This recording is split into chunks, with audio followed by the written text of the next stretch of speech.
कक्षा 10 के विद्यार्थियों का मेरे YouTube channel TC group classes में स्वागत है। वीडियो प्रारंभ करने से पहले आप सभी से अनुरोध है चैनल को सब्सक्राइब करें और बेल आइकन अवश्य दबाएं जिससे आने वाली वीडियो की लिंक आपको प्राप्त होते रहे। कक्षा 10 के विद्यार्थियों के लिए आज प्रश्नावली 7.1 का 7वां और 8वां प्रश्न लेकर उपस्थित हुआ हूँ। 7वां प्रश्न इस प्रकार है, x अक्ष पर वह बिंदु ज्ञात कीजिए जो 2 ऋण 5 और ऋण 2 9 से समान दूरी पर हो, समदूरस्थ हो। समझ रहे ना? अर्थात x अक्ष पर कोई बिंदु होगा वो इससे भी 2 ऋण 5 से और ऋण 2 9 से समान दूरी पर होना चाहिए। अब सबसे पहले आपको क्या करना है, एक यहाँ पर देखिए ये कौन सा अक्ष है, इसे हम x अक्ष कहते हैं और इसे y अक्ष कहते हैं। x o x डैश, ये x अक्ष हो गया, y o y dash y अक्ष हो गया।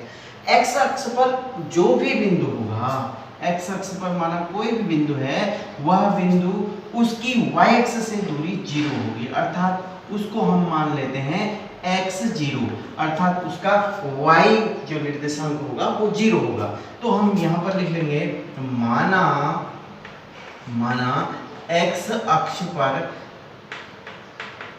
बिंदु, x अक्ष पर बिंदु बराबर x, 0।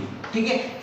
अब x, 0 की इससे जो दूरी आएगी वही दूरी x, 0 की इससे होगी, अर्थात हम x, 0 और 2, ऋण 5 के बीच की दूरी निकालेंगे। बीच की दूरी कैसे निकालेंगे? इसके लिए पहले x1 y1 ले लेंगे। x1 y1, x1 हो गया x, y1 हो गया 0 और x2 y2 ले लेंगे।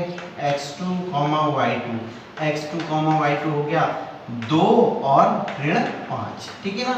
अब दूरी सूत्र आप जानते हैं, d बराबर वर्गमूल x2 माइनस x1 का whole square plus y2 minus y1 का होल स्क्वायर। ये प्राप्त हो जाएगा x2 2, x1 x का वर्ग धन y2 ऋण 5 और y1 0 का वर्ग। इस प्रकार हमें प्राप्त होता है, ये d1 कह दीजिए इसको, ये हो गया 2 ऋण x का वर्ग धन ऋण 5 का वर्ग अर्थात 25। ये बिंदु x0 और 2 ऋण 5 के बीच की दूरी प्राप्त हुई। अब हम निकालेंगे x0 और ऋण 2 9 के बीच की दूरी। बिंदु x0 व ऋण 2 9 के बीच की दूरी, इसके लिए x1 y1 हो जाएगा x और 0 और x2 y2 y2 ऋण 2 और 9। अब दूरी निकालते हैं दोनों के बीच की दूरी, इसे हम d2 लेते हैं। पहली दूरी d1 ली थी, d2 बराबर x2 माइनस x1 का वर्ग धन y2 माइनस y1 का वर्ग। तो ये प्राप्त हो जाएगा x2 ऋण 2 ऋण x का वर्ग धन y2 9 ऋण 0 का वर्ग। इट मीन्स d2 प्राप्त हो गया वर्गमूल ऋण 2 ऋण x का वर्ग धन 9 का वर्ग 9 9 81। क्योंकि प्रश्न में दिया है दोनों जो x अक्ष पर बिंदु है x0 वह दोनों से समान दूरी पर है। प्रश्नानुसार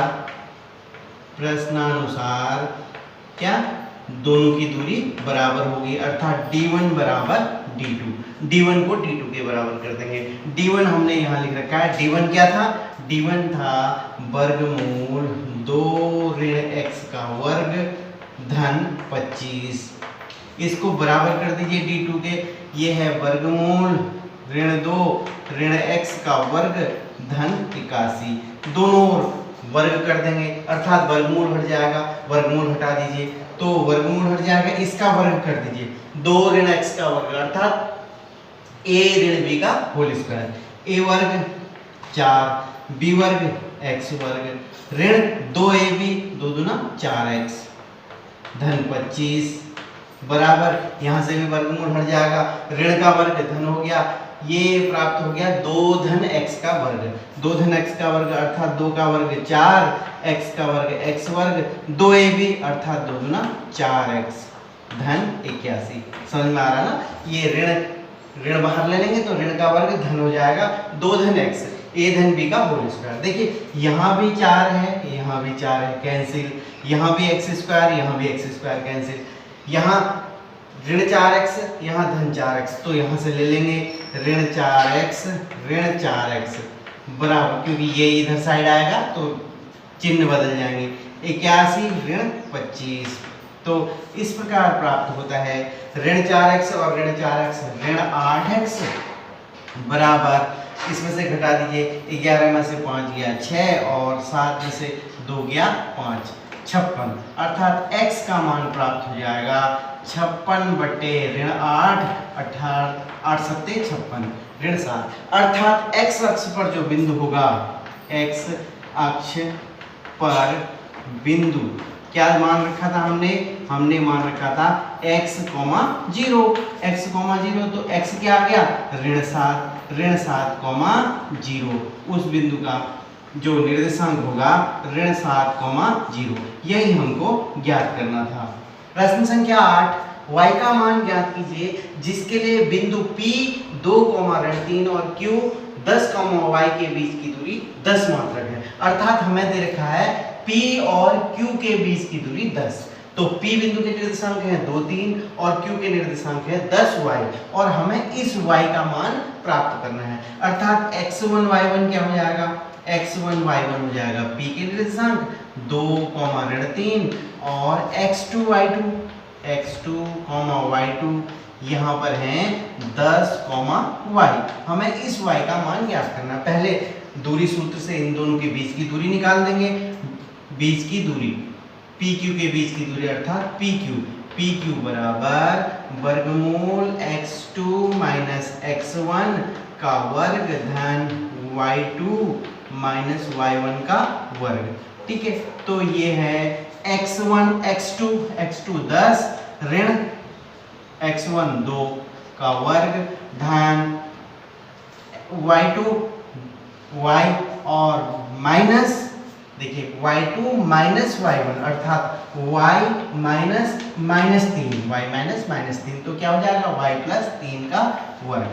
ठीक है, PQ प्राप्त हो जाएगा वर्गमूल 10 में से 2 गया 8 का वर्ग धन y धन 3 का वर्ग। ठीक है, और PQ का मान दे रखा है 10, दोनों के बीच की दूरी 10 बराबर वर्गमूल 64 धन y धन 3 का वर्ग। दोनों ओर वर्ग कर देते हैं, दोनों ओर वर्ग करने पर क्यों? क्योंकि दोनों ओर वर्ग करेंगे, यहाँ वर्ग करेंगे तो इसका वर्गमूल हट जाएगा, तो ये प्राप्त हो गया 100, 10 का वर्ग 100, तो इसका वर्ग करेंगे तो वर्गमूल हट जाएगा, ये हो गया 64 धन y धन 3 का वर्ग। तो इस प्रकार हम प्राप्त कर सकते हैं y धन 3 का वर्ग बराबर, यहाँ पर y धन 3 का वर्ग 64 को 100 के साथ भेज दीजिए, 100 ऋण 64, इसका मतलब 10 में से 4 गया 6 और यहाँ 9 में से 6 गया 3, 36, y धन 3 का वर्ग बराबर 36। तो y धन 3 कितना हो गया आएगा, y धन 3 बराबर वर्गमूल 36 का वर्गमूल क्या होता है प्लस माइनस 6, तो एक बार धन ले लीजिए एक बार ऋण ले लीजिए, y धन 3 बराबर 6, तो y का मान हो जाएगा 6 धन ऋण 3 अर्थात 3, y का मान एक तो 3 हो सकता है और y धन 3 बराबर ऋण 6, तो y का मान हो सकता है ऋण 6 और ऋण 3, ऋण 6 ऋण 3 अर्थात ऋण 9। तो y के दो मान प्राप्त हो गए, कौन कौन से y के मान प्राप्त हो गए, y बराबर 3 और ऋण 9, तो y का मान 3 भी हो सकता है ऋण 9 भी हो सकता है। यहाँ पर हम 3 रखेंगे तो इन दोनों के बीच की दूरी निकालेंगे 10 होगा। अगर यहाँ पर हम ऋण 9 रखेंगे, इन दोनों के बीच की दूरी निकालेंगे तो भी 10 प्राप्त होगा। y के 2 मान प्राप्त हुए, 3 और ऋण 9।